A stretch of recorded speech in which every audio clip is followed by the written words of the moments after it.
আমার 40 বছর বয়সী গৃহকর্ত্রী বাড়িতে একা ছিলেন। আমি ছিলাম তার সাধারণ এক ড্রাইভার। একদিন তাড়াহুড়ো করতে গিয়ে তার ঘরে গাড়ির চাবি দেওয়ার জন্য ঢুকে পড়লাম। ঘরে ঢুকেই আমি তাকে পোশাক পরিবর্তন করতে দেখলাম। এই দৃশ্য দেখে আমি ভীষণ লজ্জিত হয়ে পড়েছিলাম, কিন্তু তিনি একটুও বিব্রত হননি। বরং তিনি আমাকে ঘরের দরজার কাছেই দাঁড়িয়ে থাকতে বললেন এবং সেই অবস্থাতেই আমার দিকে এগিয়ে এলেন। তিনি আমার হাত ধরে আমাকে বিছানা পর্যন্ত নিয়ে গেলেন। তারপর তিনি বললেন, আজ আমার সৌন্দর্য তোমার চোখে পড়ার সঙ্গে সঙ্গেই আমার শরীরে একটি অদ্ভুত শিহরণ শুরু হয়েছে। তোমার দৃষ্টিতে এতটা শক্তি আছে, তবে কি হবে? তিনি কথাগুলি শেষ করতে না করতেই আমি স্তম্ভিত হয়ে পড়লাম। এই গল্পের অংশে আমি তুষার নামক একটি চরিত্রে অভিনয় করছি। প্রতিদিনের মতো আমার বিকেল 5টার শিফট শেষ হওয়ার পর আমি আমার ছোলা বিক্রির ঝুড়ি নিয়ে লোকাল ট্রেনে উঠতে বেরিয়ে পড়লাম। পুনেতে আমি প্রায় 15,000 টাকার একটি চাকরি করতাম। সকাল 9টা থেকে সন্ধ্যা 5টা পর্যন্ত কল সেন্টারে কাজ করার পর রাতে 9টা পর্যন্ত ট্রেনে ছোলা বিক্রি করতাম। এটি ছিল আমার সাইড ব্যবসা, যাতে কিছু অতিরিক্ত টাকা উপার্জন করতে পারি। গত 3 মাস ধরে আমি এই ব্যবসা শুরু করেছি এবং এতে মাসে প্রায় 7,000 থেকে 9,000 টাকা পর্যন্ত উপার্জন করি। যদিও আমি একা ছিলাম, কিন্তু পুনেতে খরচ কম নয়। সেদিন আমি ট্রেনে এক সুন্দর মহিলাকে দেখলাম। আমি তার সামনে আমার ঝুড়ি নিয়ে গিয়ে ছোলা কেনার প্রস্তাব দিলাম, কিন্তু তিনি না বলে লোকাল ট্রেন থেকে নেমে গেলেন। কাকতালীয়ভাবে আমার স্টেশনটিও সেটাই ছিল, তাই আমিও সেখানে নেমে গেলাম। বিস্ময়করভাবে সেই মহিলা ঠিক আমার সামনেই হাঁটছিলেন। তার মুখে এক ধরনের সরলতা দেখা যাচ্ছিল। সেদিন আমি যে তাকে সাহায্য করতে পারবো তা আমি কল্পনাও করিনি। স্টেশনের বাইরে আসতেই আমি দেখলাম সেই মহিলা একটু চিন্তায় পড়েছেন এবং একটি বড় গাড়ির পাশে দাঁড়িয়ে আছেন। আমি তার কাছে গিয়ে জিজ্ঞেস করলাম, আপনার কি কোনো সাহায্য দরকার? তিনি বললেন, তুই সাধারণ একজন ছোলা বিক্রেতা, আমাকে কি সাহায্য করবি?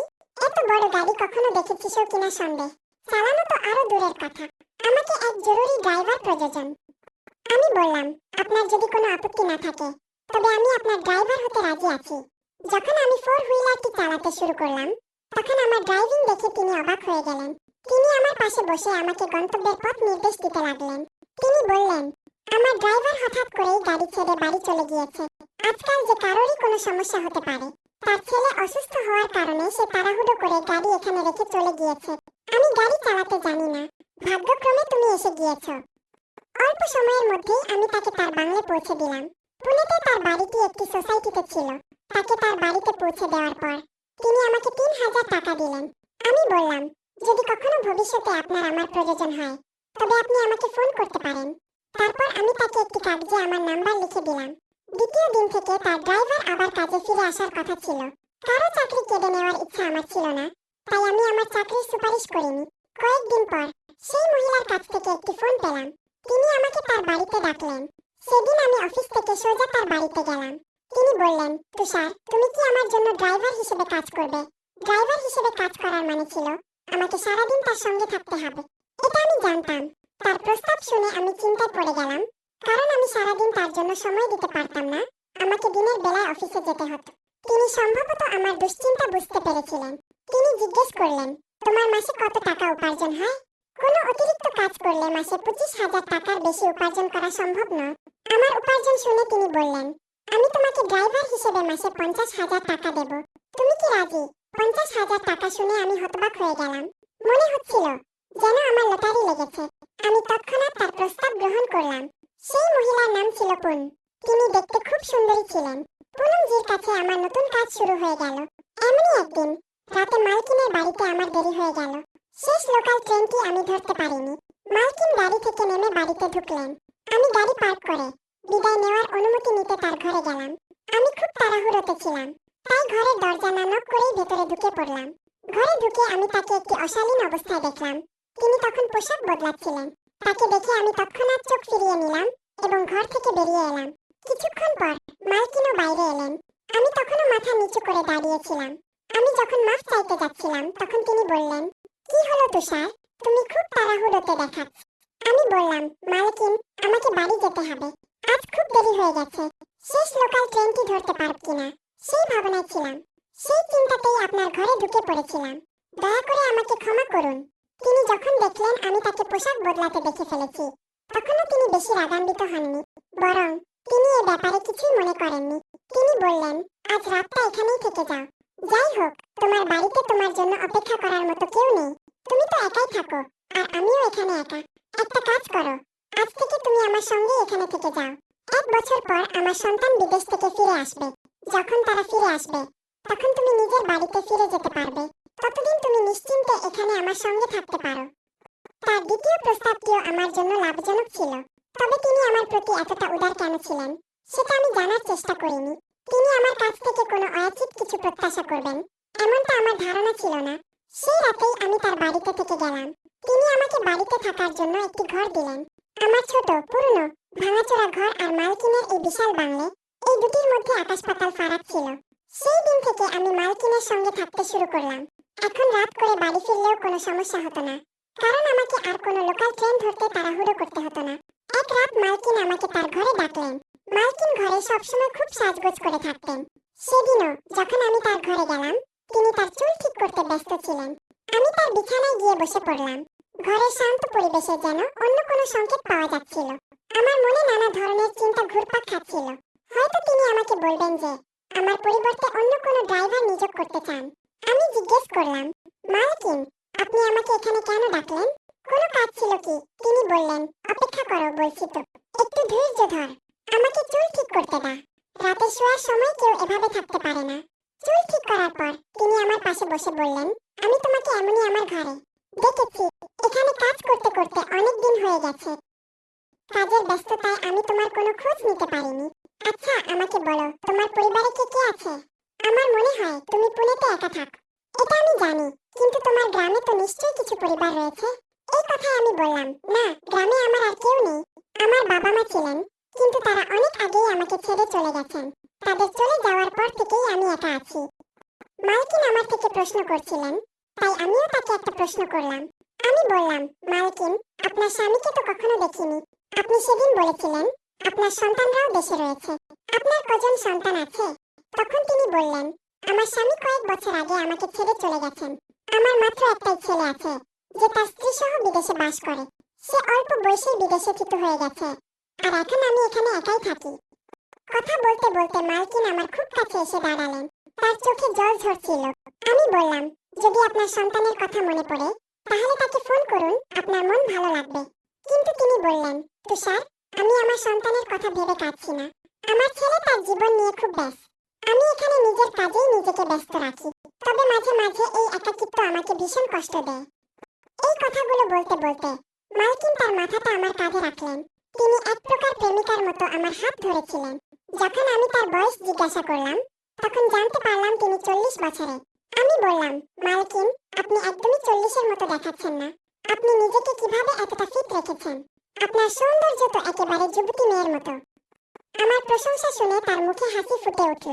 তিনি বললেন, এমন প্রশংসা আগে কখনো কেউ করেনি। ধীরে ধীরে তিনি আরো কাছে আসতে লাগলেন। তার অপ্রত্যাশিত সুখের আকাঙ্ক্ষা ছিল, যা আমি বুঝতে পারছিলাম না। তখন আমি বললাম, আমার ঘুম পাচ্ছে, এবং আমি তার ঘর থেকে বেরিয়ে আসতে চাইলাম। কিন্তু তিনি আমার হাত ধরে বললেন, তুষার, আমি ভাবিনি তুমি এতটা বোকার মতো হবে। একজন সুন্দরী মহিলা বারবার তোমার কাছে আসছে, আর তুমি তা বুঝতে পারছো না কেন? তুষার, তুমি যেভাবে আমার যত্ন নিচ্ছ তাতে তুমি আমার মন জয় করে নিয়েছ। আমি তোমাকে পছন্দ করতে শুরু করেছি। মালকিন 40 বছরের হলেও তিনি অত্যন্ত সুন্দরী ছিলেন। শুধু তাই নয়, তিনি ছিলেন ভীষণ ধনীও। তিনি তার একাকিত্ব কাটাতে আমার সঙ্গে সময় কাটাতে চেয়েছিলেন।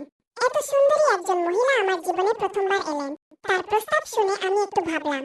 আমি বললাম, মালকিন, আপনি কি আমাকে শুধুমাত্র আপনার একাকিত্ব দূর করার জন্য পছন্দ করেছেন, না সত্যিই আপনি আমাকে ভালোবাসেন? তিনি বললেন, তুষার, আমি সাধারণত কোনো পুরুষের সঙ্গে সহজে কথা বলি না, কিন্তু তুমি আমার মনে একটা বিশেষ জায়গা করে নিয়েছ। আমি তোমাকে এমনি আমার ঘরে ডাকিনি। 40 বছরের এক মহিলা তার বয়সের তুলনায় বেশি উদ্যম দেখাচ্ছিলেন। ধীরে ধীরে তিনি আমার কাছে আসতে লাগলেন। তখন আমি তাকে থামিয়ে বললাম, মালকিন, যদি আপনি সত্যিই আমাকে ভালোবাসেন তাহলে কাল থেকে আমাকে ড্রাইভারের মতো স্টেশনে দাঁড় করিয়ে না রেখে নিজের অফিসে নিয়ে যান। যদি আপনি তা করেন তাহলে আমি বুঝবো আপনি আমাকে ড্রাইভার থেকে প্রেমিকের মর্যাদা দিয়েছেন। আমি একজন মহিলার সঙ্গে থাকতে চাই যে আমাকে সত্যি ভালোবাসবে। একজন ড্রাইভার হিসেবে আমি আপনার যত্ন নিতে পারি।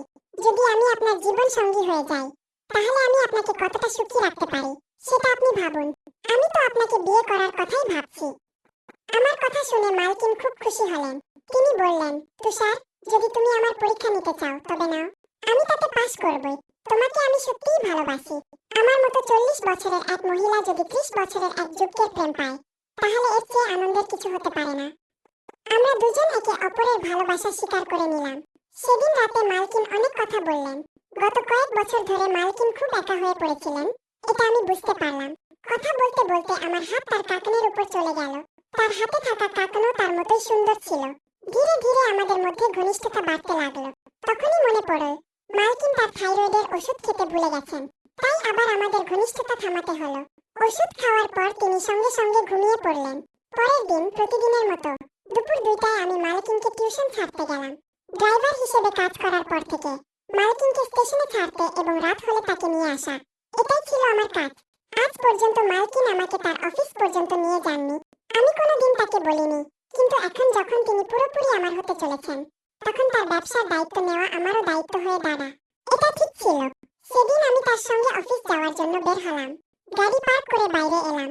তখন মালকিন আমাকে গাড়ি বের করে বাড়ি যেতে বললেন। তিনি বললেন, আমার ছেলে এবং বুমা বাড়িতে এসে গেছে। ছেলেটা হঠাৎ করে আমাকে সারপ্রাইজ দেওয়ার সিদ্ধান্ত নিয়েছে। মালকিনের ছেলে বাড়িতে এসে গেছে। এটা শুনে আমার সব মেজাজ খারাপ হয়ে গেল। এক তো কাল রাতে মালকিন ওষুধ খেয়ে ঘুমিয়ে পড়েছিলেন, আর এখন তার ছেলের আসার কারণে আবারও একটা বাধা এসে গেল। বাড়ি পৌঁছানোর পর মালকিন আমাকে ড্রাইভার হিসেবে তার ছেলের সঙ্গে পরিচয় করিয়ে দিলেন। তাদের একটা 4 বছরের মেয়ে ছিল। তার নাম ছিল নন্দিতা। অল্প সময়ে সে আমার সঙ্গে খুব ভালোভাবে মিশে গেল। মালকিন আমাকে কোনো অজুহাত ছাড়তে দেননি। তিনি বললেন, আমার নাতনি তোমার সঙ্গে খুব খুশি। তুমি কিছু দিন এখানে থাকো এবং তার সঙ্গে খেলো। মালকিনের ছেলের সঙ্গে আমার সম্পর্কের বিষয়ে তাদের বুঝে উঠতে অসুবিধা হচ্ছিল। রাতে তার ছেলে এবং বুমা তাদের ঘরে চলে গেলেন। তখন মালকিন আমাকে ফোন করলেন এবং নিজের ঘরে ডাকলেন। আমি বুঝতে পেরেছিলাম তিনি আমার সঙ্গে দেখা না করে থাকতে পারছেন না। পুণ্যের ঘরে যেতেই তিনি দরজা বন্ধ করে আমাকে জড়িয়ে ধরলেন। মালকিন আমার সামনে খুবই সাহসী ছিলেন। আমি বললাম, যার জন্য আপনি অপেক্ষা করছেন তার অপেক্ষা আমিও করছি। মালকিন বললেন, এখন আর দৈনিক কাজ নিয়ে সময় নষ্ট করো না। ভুলবশত আমার ছেলে এখানে এসে গেলে আমাদের সাক্ষাৎ আবারও পিছিয়ে যাবে। তারপর তিনি আমাকে সরাসরি তার বিছানায় বসালেন। সেদিন রাতে মালকিন আমার কোলে সম্পূর্ণ তৃপ্তির সঙ্গে ঘুমালেন। তিনি নিজেকে পুরোপুরি আমার উপর ছেড়ে দিয়েছিলেন। পরের 4-5 দিনও এমনই কেটেছিল। কোনো না কোনো অজুহাতে মালকিন আমাকে তার ঘরে ডাকতেন। বাড়িতে ছেলে এবং বুমা থাকা সত্ত্বেও মালকিন কোনো ভয় ছাড়াই আমার থেকে সেই আনন্দ পেয়েছিলেন যা তিনি চেয়েছিলেন। তাদের 4 বছরের নাতনি তো আমার সঙ্গে খুব ভালোভাবে মিশে গিয়েছিল। একবার মালকিনের নাতনি নন্দিতা খুব কান্না করতে লাগলো। তাকে শান্ত করার জন্য আমি তাকে বাইরে নিয়ে গেলাম। কিছুক্ষণ পর মালকিন আমাকে ফোন করে জিজ্ঞেস করলেন, নন্দিতা কোথায়? আমি তাকে বললাম, আপনি আপনার অফিসের পাশে আসুন। দুপুর 3টা থেকে আমি নন্দিতাকে নিয়ে বাইরে ছিলাম। যখন মালকিন তার অফিসের পাশে এলেন, তখন তার নাতনিকে দেখে হতভম্ব হয়ে গেলেন। তিনি বললেন, তুষার, এটা কি হচ্ছে? তুমি আমার নাতনিকে একটা ভিখারির হাতে কেন তুলে দিয়েছ? তুমি কি আমার নাতনিকে ভিক্ষা করাচ্ছিলে? মালকিন তো রাগে ফেটে পড়লেন। তার ছেলেও কথা বলা শুরু করে। সে বলল, তুষার, তুমি যা করেছ তার জন্য আমি তোমাকে ক্ষমা করব না। আমি তোমাকে পুলিশে দেব। তুমি আমাদের ধোঁকা দিয়েছ। তুমি বলেছিলে আমার মেয়েকে মায়ের অফিসের পাশে ঘোরাতে নিয়ে যাচ্ছ। এখানে তো কোনো অফিসই দেখা যাচ্ছে না। নিশ্চয়ই তুমি আমার মেয়েকে ভিক্ষা করাচ্ছিলে। আমি বললাম, মালকিন, নিজের নাতনিকে রাস্তায় ভিক্ষা করতে দেখে আপনাকে খুব কষ্ট হয়েছে, তাই না? আমি তোমাকে সঠিক জায়গায় নিয়ে এসেছি। এই তো তোমার অফিস, যেখানে তুমি গরিব শিশুদের অপহরণ করে তাদের বিক্রি করো এবং তাদের দিয়ে ভিক্ষাবৃত্তির কাজ করা। এটাই তোমার ব্যবসা। এখানে দাঁড়িয়ে আছে 10 বছরের মেয়ে। সে আমার মেয়ে দীপ্তি। দীপ্তি আমার সবকিছু ছিল। গত কয়েক মাস ধরে আমি তোমার এখানে কাজ করছিলাম, শুধুমাত্র আমার দীপ্তিকে খুঁজে পাওয়ার জন্য। আজ পর্যন্ত তুমি আমাকে কখনো তোমার অফিসে ঢুকতে দাওনি, কারণ তোমার আসলে কোনো অফিসই নেই। এটা 2 মাস আগের কথা। আমি প্রতিদিনের মতো রাতে আমার দীপ্তির সঙ্গে বাড়ি ফিরছিলাম। রেল স্টেশনের ভিড়ে দীপ্তির হাত আমার হাত থেকে ছুটে গেল। আমি অনেক খুঁজলাম, কিন্তু তাকে কোথাও পেলাম না। পুলিশের কাছে অভিযোগও করেছিলাম, তবুও আমার দীপ্তিকে খুঁজে পাইনি। তখনই শিশু অপহরণের কথা আমার কানে আসে।